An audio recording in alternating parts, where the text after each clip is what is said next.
दावे हो रहे हैं कि इससे मुल्क में एक बहुत बड़ी इन्वेस्टमेंट आ रही है। तो मैं ये जानना चाह रहा था कि ईवान के सामने और कौम के सामने वो तमाम तफसीलात लाई जा सके ताकि हम भी अपने सूबे के अवाम को बताएं कि जी ये इन्वेस्टमेंट आपकी सूबे में होने वाली है। लेकिन माशाल्लाह आप अपने इस मिनिस्टर की परफॉर्मेंस का अंदाजा इससे लगा सकते हैं कि इतना इम्पोर्टेंट SIFC कि जिसमें इस मुल्क में इन्वेस्टमेंट होनी है उसका इसको नहीं पता, और इसकी बुनियादी वजह फॉर्म 47 है। अगर इलेक्ट होके आया होता तो आज इसको पता होता, लेकिन चूंकि इस एक कागज के टुकड़े के ऊपर इनको आपने MNAs बनाया, फिर इनको मिनिस्टर बनाया, तो यही करतूत होंगे। और अल्हम्दुलिल्लाह तहरीक इंसाफ सवाल करें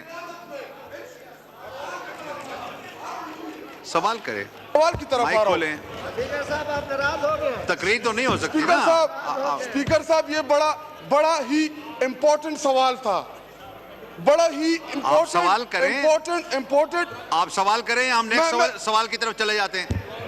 जी मैं क्या सवाल करूं, जो इनको लिखा हुआ दिया हुआ उनका नहीं पता तो मैं जिम्मी करूंगा तो इनको क्या पता होगा। ये तो इस हुकूमत की संजीदगी का अंदाजा है डिप्टी स्पीकर साहब। अल्लाह ठीक है, अगर आप नहीं करना चाहते तो रहने दें। ठीक है जी, ओके। क्वेश्चन नंबर 12 इख्तियार बेग साहब। नेक्स्ट क्वेश्चन इख्तियार बेग साहब, सवाल पढ़ें। बिस्मिल्लाहिर्रहमानिर्रहीम। इस तरह नहीं होगा। सवाल का नंबर पढ़ें। देखिए, my questions is questions number 12। Answer भी टेकन एज रेड। अब सप्लीमेंट्री सवाल करें। Will the Minister for Finance and Revenue to be pleased to state A. What steps are being taken by the government to stop the smuggling under invoicing and misdeclaration regarding import आप of supplementary steel? करें, आप सवाल ना पढ़ें ना। मेरा सवाल जो है वो 3 पार्ट पे है।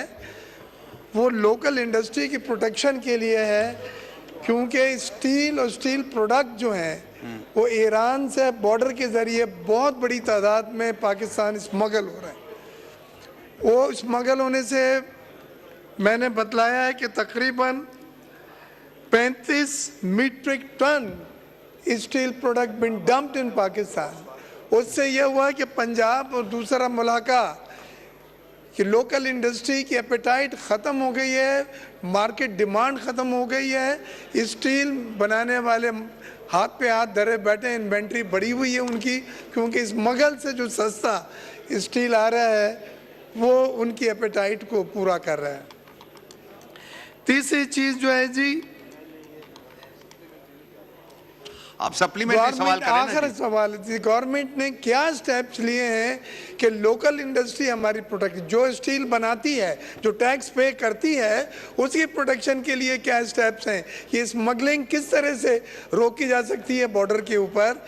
वो $530 की वैल्यू है और $380 में मिल जाता है, तो कौन वो रेगुलर फैक्ट्री से खरीदेगा टैक्सेस देने के बाद?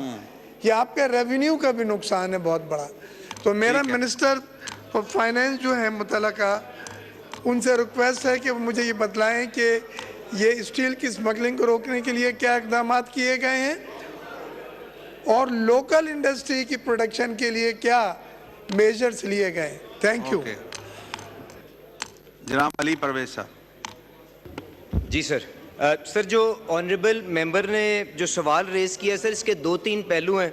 एक तो जो ताफ्तान बॉर्डर का और बाकी जो इंपोर्ट्स कराची के थ्रू आ रही हैं उसकी कीमत के फ़र्क की तरफ इन्होंने इशारा किया है। सर, उसमें